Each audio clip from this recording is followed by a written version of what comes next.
दिग्विजय सिंह को सबूत चाहिए।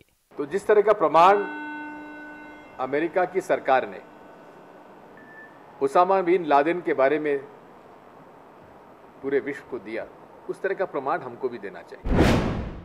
कपिल सिब्बल को सबूत चाहिए। और अगर अमित शाह कहते हैं कि 250 लोग मारे गए, तो अमित शाह को कैसे मालूम? वो तो वहाँ थे नहीं और सेना ने तो उनको बताया नहीं। तो किसने उनको बताया कि 250 लोग मारे गए? ममता बनर्जी को सबूत चाहिए।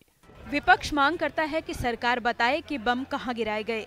मैंने न्यूयॉर्क टाइम्स में पढ़ा कि कोई नहीं मरा। कुछ मीडिया हाउस कह रहे हैं कि एक की मौत हुई।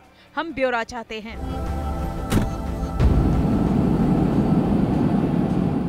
थोड़ी देर जरूर हुई, लेकिन सर्जिकल स्ट्राइक की तरह पाकिस्तान में भारत के एयर स्ट्राइक पर भी विपक्ष की ओर से सवाल उठ ही गए।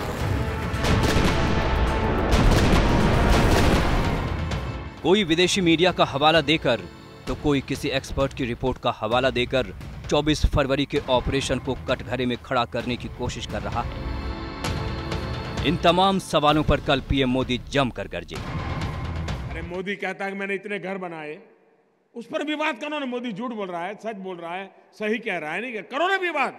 नहीं कर रहे, सेना को लेकर के करते हैं विवाद।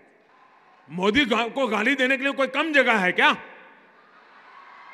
पूरा मैदान खाली पड़ा है और मोदी को कोई इतराज नहीं है। सेना को क्यों गाली देते हो?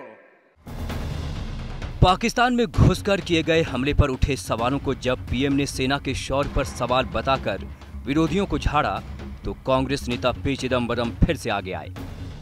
वो कहते हैं कि हम सेना पर सवाल उठा रहे हैं।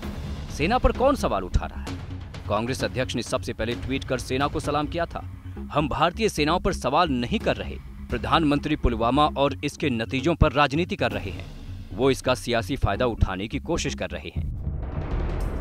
यानी कांग्रेस ये जता रही है कि उसे वायुसेना के एक्शन पर तो पूरा भरोसा है, लेकिन मारे गए आतंकियों की संख्या पर जो दावे किए जा रहे हैं उस पर शक है।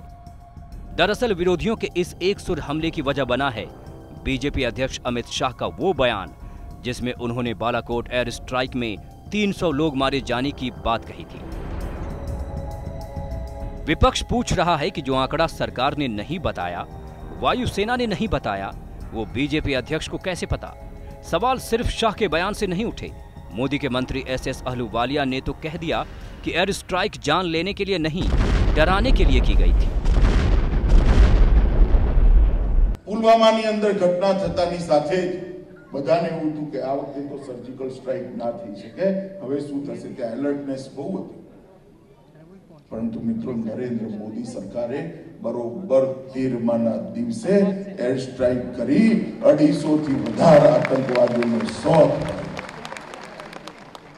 એક પણ કેઝ્યુઅલિટી વગર।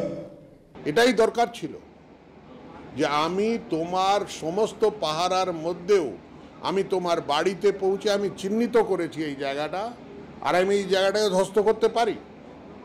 আমরা চাইছিলাম না যে কি কোনো হিউম্যান ক্যাজুয়ালিটি হোক। लेकिन अमित शाह के बाद बीजेपी के ही एक वरिष्ठ नेता ताल ठोक कर खड़े हो गए हैं कि बालाकोट में हुए हमले में 350 आतंकी मारे गए।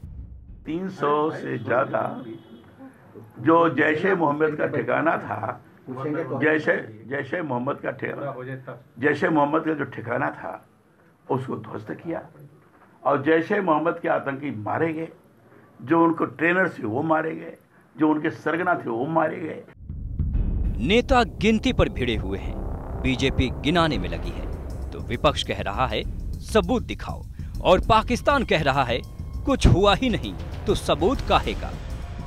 देश की सुरक्षा से जुड़े मसले पर ऐसा तमाशा पहली बार तो नहीं है। डर इस बात का है कि कहीं ये तमाशा रिवायत न बन जाए।